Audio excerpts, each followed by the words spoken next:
Front part cut చేసుకుందామండి. Same back ఎలా ఉంటుందో సేమ్ అలా డ్రా చేసుకోవాలండి. బ్యాక్ పార్ట్ కట్ చేసాం కదా, ఆ షీట్ వేసుకొని, నేను ఇక్కడ షీట్ కాబట్టి నేను స్ట్రైట్గా పెడుతున్నానండి. మనం షీట్ క్లాత్ పైన క్రాస్గా అయినా వేసుకోవచ్చు, బట్ నేను ఇక్కడ షీట్ కోసం స్ట్రైట్గా పెట్టాను. యాజ్ టీజ్ డ్రా చేశాను.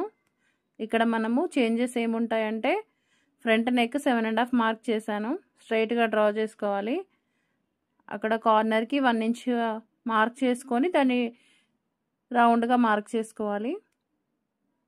నెక్స్ట్ ఎపెక్స్ పాయింట్ మార్క్ చేస్తున్నాను. తనది 11.5 ఉంది. కిందకి 2.5 డ్రా చేస్తున్నాను.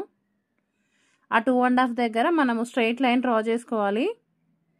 ఇటు నెక్ సైడ్ ఏంటంటే 1.5 ఇంచ్ పైకి పెట్టుకోవాలి. ఆ లైన్ దగ్గర అక్కడ 1 ఇంచ్ డ్రా చేసుకోవాలి. ఆ 1 ఇంచ్ ఈ మిడ్లోకి కలపాలి. అండ్ ఈ 1.5ది కూడా ఈ మిడ్ పాయింట్లోకి మార్క్ చేయాలి. ఈ చంక దగ్గర ఒక 1/2 ఇంచ్ లోతు గీసుకుంటే సరిపోతుంది. పర్ఫెక్ట్ ఫ్రంట్ కటింగ్ అండి. చాలా పర్ఫెక్ట్గా సెట్ అవుతుంది మీరు ఇలా కట్ చేసుకుంటే మాత్రం. బిగినర్స్కి చాలా యూజ్ అవుతుంది. చూడండి, కటింగ్ నెక్ దగ్గర నుంచి చూపిస్తున్నాను.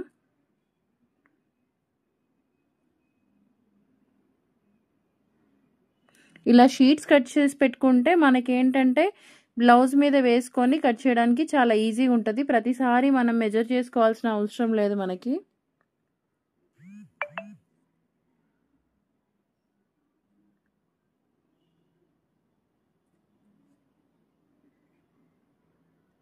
ఓకే అండి, ఫ్రంట్ కటింగ్ అయిపోయింది. మరి వీడియో నచ్చితే లైక్, షేర్ అండ్ సబ్స్క్రైబ్ చేసుకోండి.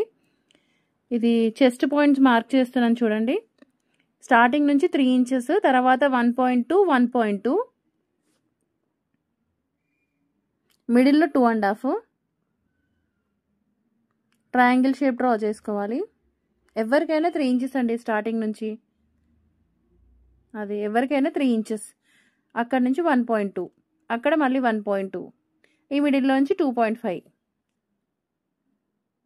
ఈ రెండింటికి మధ్యలో ఒకటి 2.5 వేసుకోవాలండి. 2.5 కానీ 2.5 కానీ. ఆ చంకలో డాట్ ఈ మిడిల్ పాయింట్ వేసుకున్న తర్వాత 2 ఇంచెస్ గ్యాప్ ఇచ్చుకొని వేసుకోవాలి.